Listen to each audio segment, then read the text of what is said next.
want to address it because it does exist, right? I know a lot of you parents out there have faced this with your children, and some of you may not, and I guess you may not be aware of it. So it's something that we just have to address. And also, children are born, with clean hearts and clean minds, and stuff that they say and do is impacted by, more than likely an adult in their world or another child in their world that's heard something they're not supposed to hear. It makes me feel upset. You can go. Okay, it makes me feel upset, and sometimes it makes me feel like I don't belong somewhere. I feel like that people hate me because of how we look. What's up, guys? I'm Uche. I'm Charmaine. And we are the Monago family. Monago family. Monago family. Why did you look at me? But today to start this vlog, it's us two, but the kids are going to come in soon, right? So, today is a conversation about dealing with racism and our kids, essentially. Racism and our kids. Racism with children, yeah. Racism with children, yeah. And how we deal with it with them, our approach with it with our kids, and a discussion around that. Yeah. So that's what it's about. So go grab a cup of coffee or hot chocolate or tea or a mocha or a latte. A glass of wine. Oh yeah. Something. Oh yeah. I thought she was going to say I thought you were going to say I was saying too many. No. And you're going to tell me off, but she actually joined in. No, just trying to find, the end to that story, Well, that's what, and chill with us, right? Yeah. If you're new to our channel, subscribe, you join the fam. Of course, why would you not want to join this family? Look at us. Look at us. Look at us. I'm joking. Why do you not want to join the family? And also give us a like now before you forget, because the likes keep our channel alive. And yeah, just do it now. Do it now. And also hit notification bell. Why am I not flowing today, man? I don't know. Do it now, please. Do it now, please. I was only joking when I said do it now. So for those that you don't know me, I've got a sense of humor like that, and so forth. But why am I not flowing, man? I don't know. Am I not flowing? I don't know, but we need to flow quickly as they're going to stop watching us in a minute. No, they won't. They will. They won't. They will. Why would they do that? They will. They'll switch off soon. Comment down below. No, don't get me like that. Don't do that. Don't do that. I've set myself up now for trolls to come in. Yeah, we stop watching you. Uche, you're talking too much. And so forth. Yeah. So look, why do we want to address this? We had an interesting troll the other day, actually. It was funny, isn't it? It's funny, isn't it? Do you want to mention it? No, I will mention it. So the troll wrote, we get comments which are funny, so right? Silly. And I know some people leave them on there. We generally just remove them because we try and leave positive comments in there. So this person wrote down, basically, Charmaine, Uche, stop talking too much. Charmaine's tooth is hurting her. It's so annoying when you have tooth pain and you keep talking to her. It must be really annoying. You need to stop talking. Something along the lines of that. I was just and she wasn't joking. This person who wrote it was actually really serious. I don't know what they were talking about. I don't know what they were talking about. I was just like, if it was annoying me, I wouldn't have filmed and I wouldn't have done it anyway. Do you know what I mean? So it was just a bit weird. No, I think they were trying to wind me up. They were trying to get to me. I mean, to be honest with you, look, this is part and parcel of being here. When you are in front of the camera like this and you're vlogging and you're sharing your life, of course, people feel that they can say whatever they want about you. So you have to have some thick skin to do this and you have to laugh things off. But that was funny. It's quite funny. The way that they said it, really just fighting for someone that didn't want to be fought for. Really. So, but look, the troll's probably watching now. So I've probably just encourage them to write more. To come back. So, but we don't care. This is the problem. So we don't care about trolls. There you go. I mean, it's annoying because I have to keep removing you from the channel. Yeah. But essentially, all good. So look, to the topic at hand now, what we're going to talk about, racism. We want to address it because it does exist, right? I know a lot of you parents out there have faced this with your children, and some of you may not, and I guess you may not be aware of it. So it's something that we just have to address. And also, why we want to address it as well. One, so we can kind of share with you and go through it with you together. So you're not alone if you are facing it, and so you're aware. And then two, so we all have a collective role to play in making the world a better place with regards to this. Of course, there's other areas that need to be addressed in the world too. Certainly not suggesting that we are going to change the entire world, but this is something that we want to address, and we feel that we can speak about. And I think it starts from our children. That's, children are born with clean hearts and clean minds, and stuff that they say and do is impacted by, more than likely an adult in their world or another child in their world that's heard something they're not supposed to hear. So the idea is to start with children. So if you start with children, generations to come become better and better and better. Yes, so, and they become lovers of all people and all races, which is the world that we want and the world that we want to push for, right? So firstly, look, the first thing is me being a black man growing up in the UK and Charmaine being a black lady growing up in the UK, we did face racism growing up. There were things for us that were probably harder to do. We did face it growing up, just a fact, right? I know you're watching us from all over the world and you may not be aware of what it's like in London, but yes, we faced racism. There's a few moments that stood out. I mean, there's always the stereotyping. Obviously, we're business people. I'm a director of a company and have been in business for like 13 years now. I've worked for myself, and a lot of people just didn't expect me to do that, essentially. So even in my day-to-day, people just assume that I'm someone I'm not, essentially, and they place stereotypes. Why is that? Because I think London, people don't know that we can only talk for being black British. We're a minority in London, so the reason why it happens more so is because of that. Because they stereotype. They stereotype you. They assume you should be doing this or you should be doing that because maybe that's just what they've seen, essentially. So it was very hard doing that. If I rewind even before that, when I first came out of university and I got my first job in the city, I remember someone said to me at a Christmas party, so I went into this company. I was literally the only black person in the company, recruitment company, and someone said to me at the time, and this would never happen now and not get dealt with, but to be honest with you, I'd come from a background where no one had done what I'd done in my family and worked in the city. So essentially I was the first person going in there, so I didn't really know what to do at the time, and I kind of just got on with it, really. I mean, I did leave the company, but look, this is what happened. I was at a Christmas party. A white man said to his friends, all right, you could only see, because it was dark, you could only see Uche when he smiled, meaning I'm dark and I blended in with the dark, and you could only see me when my teeth basically when I smiled. So of course, I didn't like it, didn't feel comfortable. I was trying to really progress in my career, so I refrained from taking physical action at the time. So, and I kind of got on, and the director said, all he said was, look, he's had too much to drink, look, someone sort him out. It wasn't really addressed, it wasn't a thing, they didn't talk to anyone. This particular company didn't, there wasn't a HR person that came to speak to me or whatever the case is. That was it, really. And what, it's that, sorry to cut you, but it's that line there that we're speaking about in regards to children, because that's the line there where Uche said, he's just drinking too much, or they're just a child and they don't know what they're saying. But that's the line there that basically continues generations down. So if that person potentially had children, if something like that happened, they'll just brush it off. And this is the thing that we're addressing more so, is actually how people are dealing with these scenarios when they happen. They don't get dealt with. Yeah. Eventually, I did leave the job. At the time, I didn't realise that was one of the things that contributed to not making me comfortable. I think ultimately, the environment that I grew up in meant that you had to be very, very thick-skinned. So I think I was just, desensitized. I know it sounds really sad, but I was just, used to, dealing with things like that. So I wasn't really, it's just the way it was, so I kind of just got on. But now, with everything that's happened in the world, and having kids yourself and trying to create a different environment for them, I know how bad that was, and I know that that definitely was one of the reasons that I eventually handed in my notice at that company and left.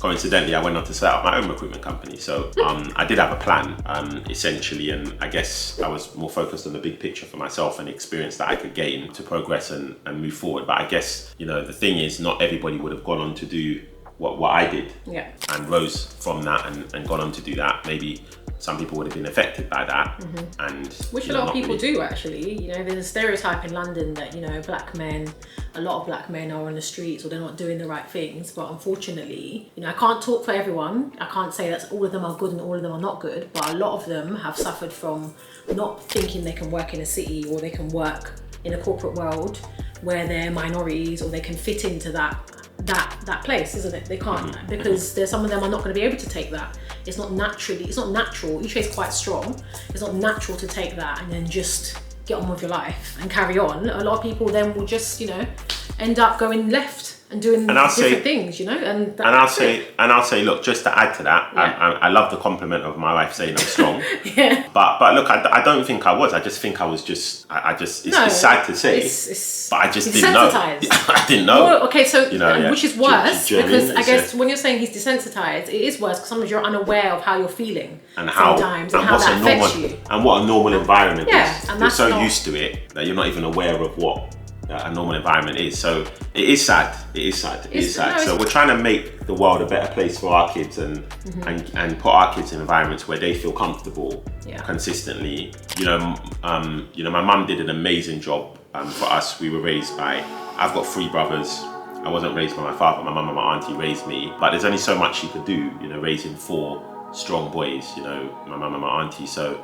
She couldn't cover everything and she did the best she could. Yeah. But she put us in a position and I guess put me in a position to be able to do this and make things better for the next generation and so forth. So our kids. So that's racism in adults, right? Yeah. So that's obviously racism in adults. I've had a few things definitely that are like alarming or like I worked in the corporate world for a long time.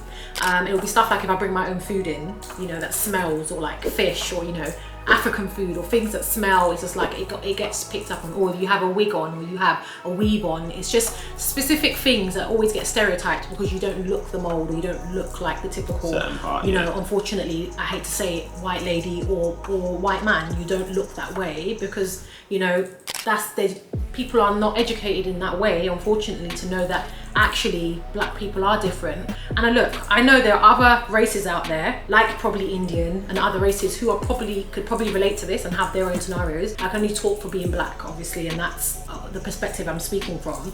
You know, I've had times where I moved to an area which was more predominantly white in London. I had people scream out the car, "You black B," you know, scream that out, and I was really young and I had to learn, okay, wow, like I'm in London, I'm supposed to actually be in a multicultural city, which I am, but that racism is clearly there. So it happens all the time, and this is stuff we experience, I guess, you know, going on ourselves. So that's it. Look, we've mentioned a few things. It's something, it exists. The world is improving, but in some ways it's not, you know. And for me, as well as trying to make the world a better place, I'm also raising my children, and we're raising our children, raising our children to be resilient and to be ready for this because they've already experienced it in their life, and it is sad. So look, a few things that have happened that have kind of given us this, made us take this stand and know that it's very serious and that we need to address it. So I guess the ones that stand out, you know, once Safira, so of our children, Safira is the darkest of all of them. So she's taken daddy's complexion essentially, and the rest of the children are kind of around Charmaine's complexion or near, and we're that side of the family. So a child said to her in the play area in London, the child said, "You look like poo." Or your poo. Yeah, you look like poo. Or your I poo, can't remember. It's something along those lines. It was really offensive anyway. And Safira came and told us, and then the mum, you addressed it with the mum, right? Yeah, so I mean, firstly, Safira already has her own things where, you know, she's the odd sister, essentially. So she looks different to all her sisters. So as parents, we have to manage that, and she is beautiful, and we have to manage that and really just let her understand that she is beauty. Beauty comes in all different shades, and we're all different essentially, and we have to manage it. But deep down, she's still young, and she's going to say in her mind, okay, I look different to my sisters, essentially. So obviously the child doing that, I'm not saying the child knew the background or had the maturity to understand that this is the impact they were having, but it obviously didn't make that job easier. So we spoke to the parent anyway, and the parent was a bit blasé about it, to be honest. Which is expected as usual, which is you know what, they just don't know what they're saying, or that all the excuses under the sun. So just instead of just saying, do you know what, I'm really disappointed and I'm really, really sorry, and I'm just going to educate my child.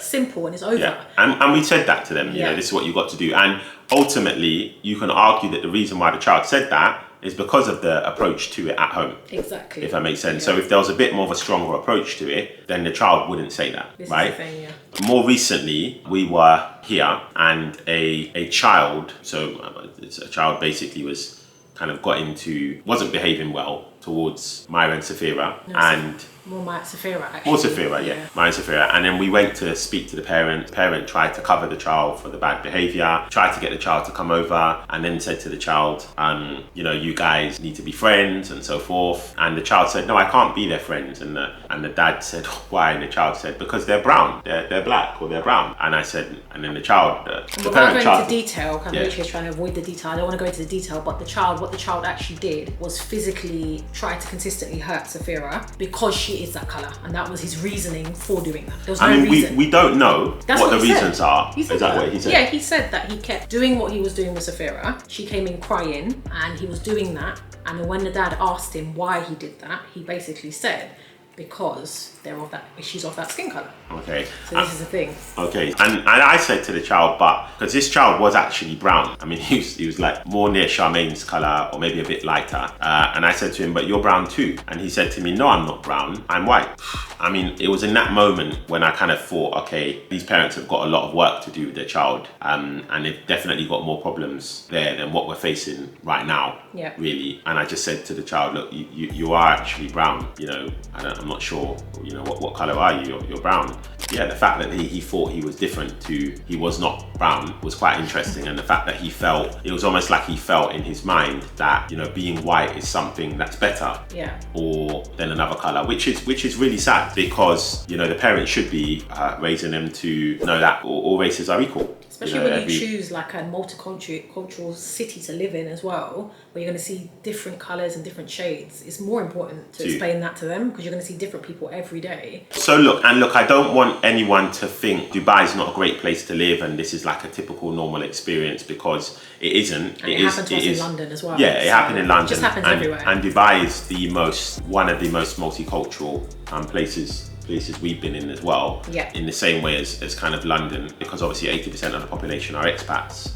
But it does reinforce to us that we need to raise our children to be resilient and to kind of expect it and know how to deal with it when it arises. So I think as parents, and you can comment down below as well and let us know your thoughts, our job as parents is to, you know, raise our children and just prepare them really, so they know how to deal with it. Yeah. And so forth. And there's been other things that have also happened. We don't want to mention so many of the things, because one, they're sad anyway to know, and two, look, I think we've given enough examples to say like it happens, and it happens quite regularly. It's something that we have to deal with. But what we want to kind of address is, all right, you know, what we can do as parents, and we want to know your comments, we want to know your thoughts. How do you deal with it with your children? Is it important to build them to have that resilience and to prepare them for it to happen, or do you just, I mean, I guess some people just kind of ignore it, and I think that's the worst, because then I guess it can get out of hand, isn't it? You know, if they're left on their own and they're isolated, it can just continue to get out of hand. This is the thing, and I think there's so many things being addressed here in regards to the audience that we're reaching, which is, I guess, us as parents living in a country where it's multicultural, but it isn't. You are a minority. You're having to teach your children to work against racism, and then you just have, you know, people who are not aware of it. I've met people in the world, you know, I've got a lot of white friends who I have in the UK, and they're just unaware of it, you know, and it's not their fault. They just don't know. Did a video on Instagram regarding Safira actually a little while ago, and a lot of people did reach out who are not, you know, black, or who were not, you know, ethnic, should I say, and they were really shocked, and they were like, thank you for letting me know, you know, I will educate my child on this, because actually, how are they to know? You know, if you're white English and you're born in London, for example, you know, that's what you're going to kind of know, and you're not going to know about the seriousness of racism until someone actually tells you. So there's a big situation there where it's like, us as parents, we unfortunately have to have these conversations with our kids, you know, about actually how you fight against racism.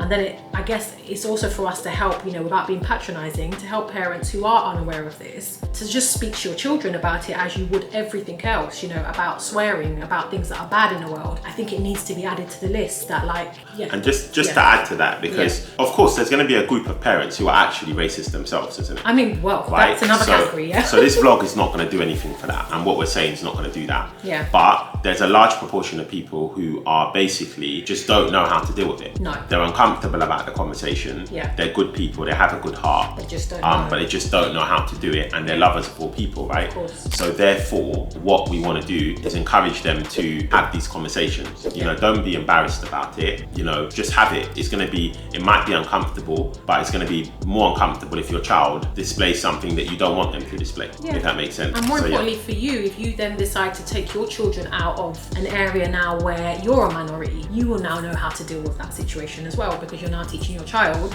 okay, you know, you're not around everyone that looks like you, but we're all, you know, we're all the same. We just have different shades, etc. So it helps either way, isn't it? Because a lot of people do leave countries and they don't end up being in their comfort anymore. And then you end up facing racism somehow, potentially. I hope it doesn't happen to you or your children. It's a reality that needs to be spoken about. And I just think these are definitely for the parents who, I guess, are not, who don't know. And then I guess the ones that do just brush it off and say it's nothing and they're young and they don't know what they're saying. I'm sorry, I really don't have tolerance or time for it, because children are not born to say that. They're not born to say those things. So I know it might sound harsh. And some of them, don't get me wrong, some in that scenario, they don't know the impact. They don't know how bad They don't know it the is. impact. No. If you were to come home, you know, that day they were crying. They came home crying. They didn't want to go back upset. outside. Yeah. You know, you have to talk to them and so forth. So a lot of the parents may not know the damage that they're actually causing. Yeah. And so it's just to let you know what happens on the other side as well. So it's just for them to be mindful. You know, it's not a case, okay, fine, you know, they don't know what they're saying, okay, but you have to teach them so they know what they're saying. Yes, and where did they find that out and where did they hear it? And I'm not saying that they heard it from you.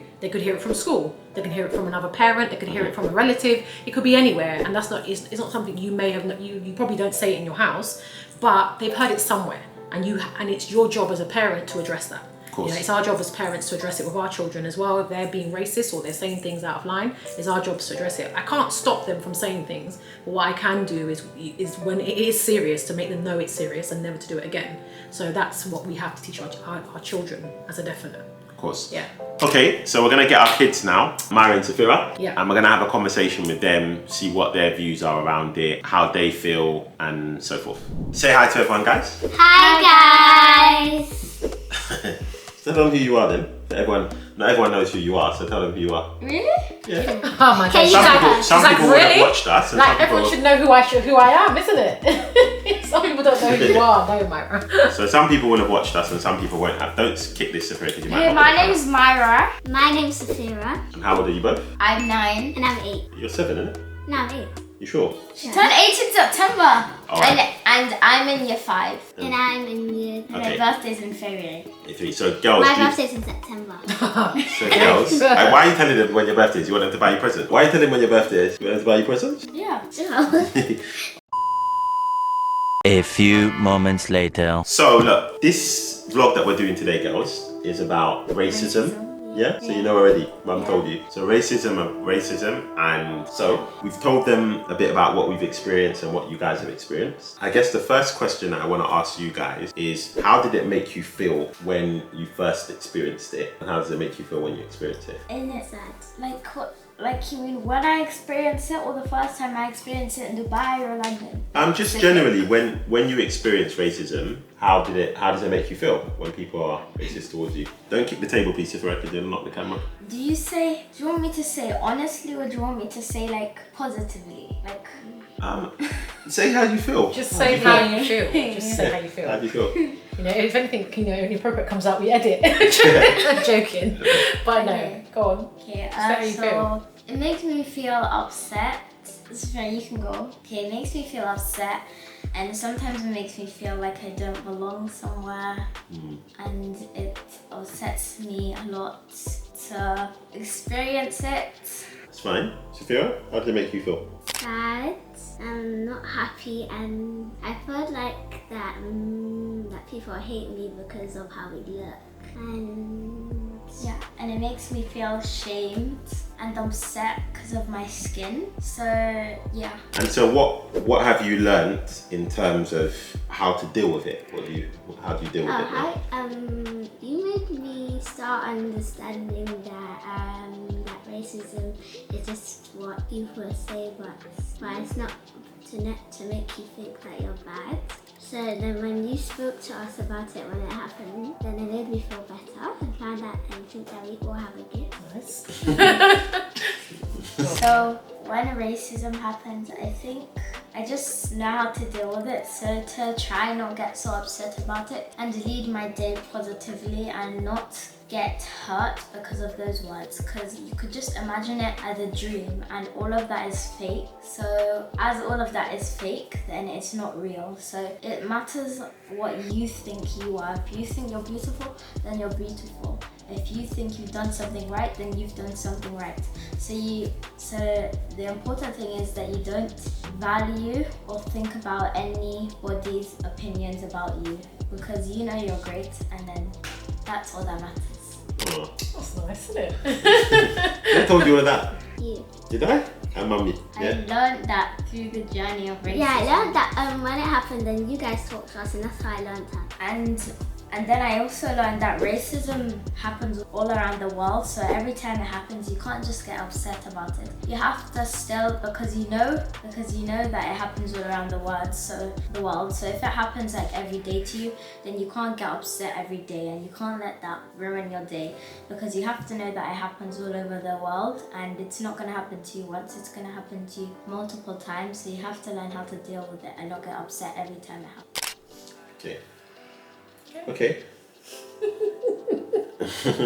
So you've spoken about how you feel, and you've spoken about how you deal with it. Oh wait, I didn't actually say how you deal with it. Yeah, you did. You said to me No, what's... not by that. I mean like deal with, like go back to the person and deal with it.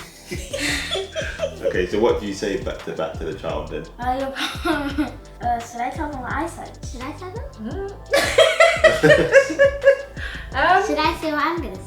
I know. Do you know what? Yeah, be honest. It depends on what's said though, isn't It it? depends on what's said. Let's go on. Sometimes if I'm Go on, Sophia first, too yeah. annoyed, then I might start gonna cry. Mhm. Then I'll just walk away and not go back. But if I wasn't gonna do that, I would say, Go on. I'd say, if you think that about me, basically something's gone wrong inside our house for you to say that. Yeah, so if someone says that to you, then I'll usually say I feel sorry for you. Yeah, that's what we're Because you must have a lot of issues at home that you could say that to me.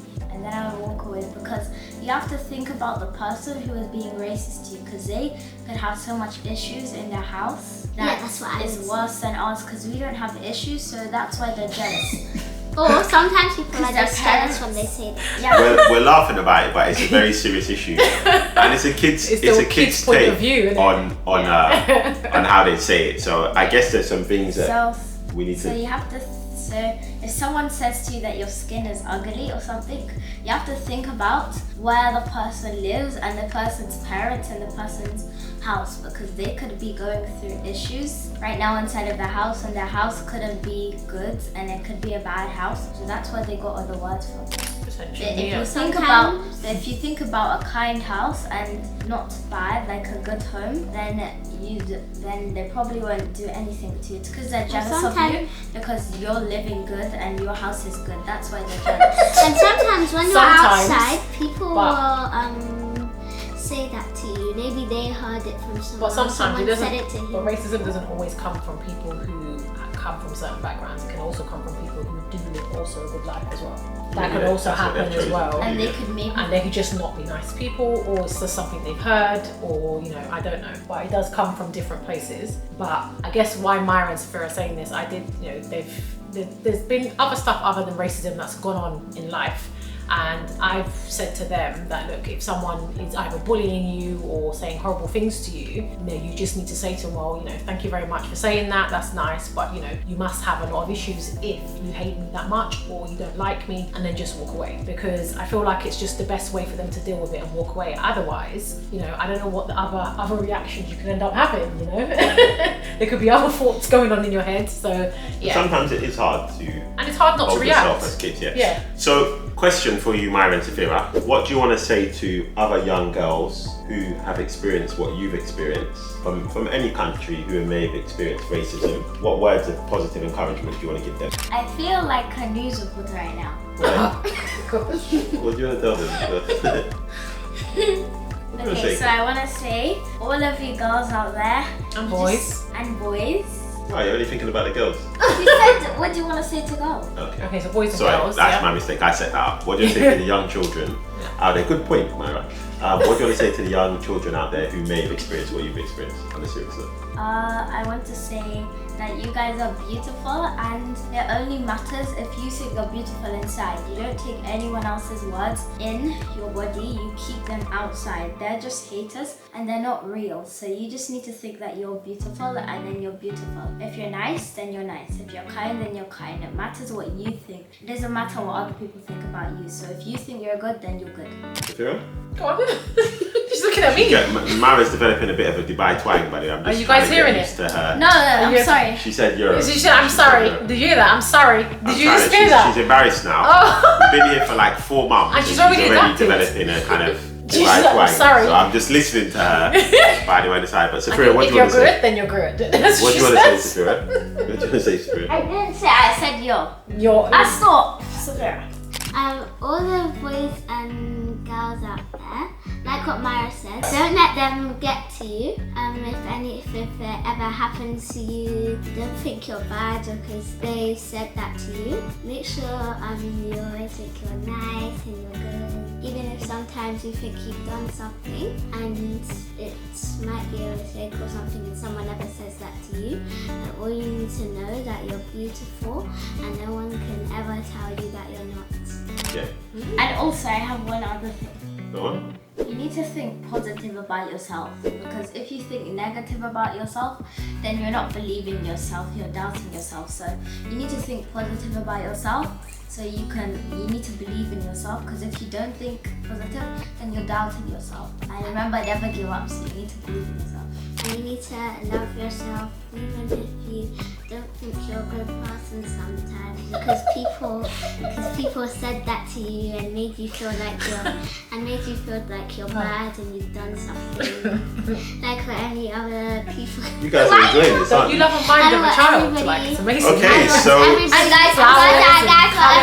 guys, stop now. So let's stop. We've said I enough. have one more thing to say. Go on. And what everything said and what everybody in the world thinks of you, you could never let them know that they're just being, because some people out there are bullying and they don't know that that's what they're making people feel like. And if it ever happens to them, then they would know and they would feel bad of what they did. But if you ever did that and you feel bad about yourself, you should just go and apologize. Thank you so much for your views. You shared. It's enough now. I just want to say one more thing. I just remembered. I just had a light bulb moment. I hope I'm allowed to say it quickly. And Ushe's like, "This is enough now. The vlog time's gone over."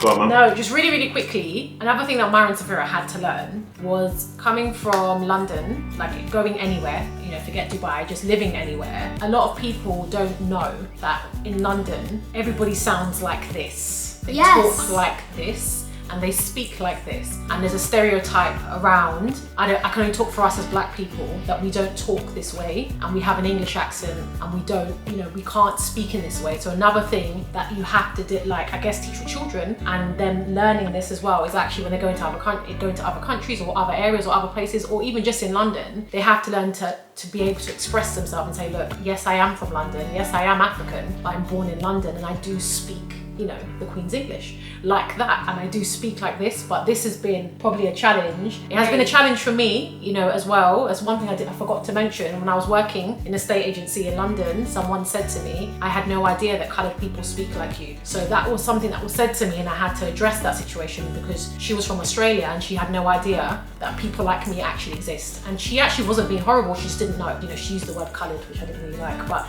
that's what she knew. It's education. It's education. So there's some people that do things and you can tell that they don't know. Yeah. And it's education. Yeah. So the battery's gonna die. Yeah. So that's it. Yeah, guys. And before you go, make sure to Go on, you can do that. make